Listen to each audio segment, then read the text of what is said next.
حول ظاهرة تفشي بق الفراش في المدن الفرنسية ولا سيما في العاصمة باريس، أريد أن أنوه إلى نقطة مهمة جدا خصوصا لمن يتابعنا من خارج فرنسا.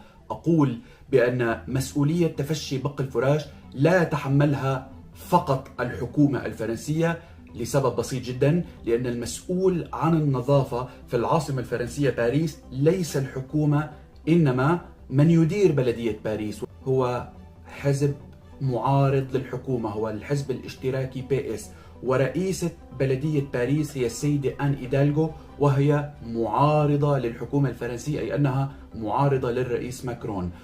شكاوي الأهالي في باريس على مستوى النظافة ليست جديدة، لأنها تعود إلى الفترة السابقة، حيث كان الباريسيون يشتكون من انتشار الفئران والجرذان في عاصمة الأنوار في مدينة باريس.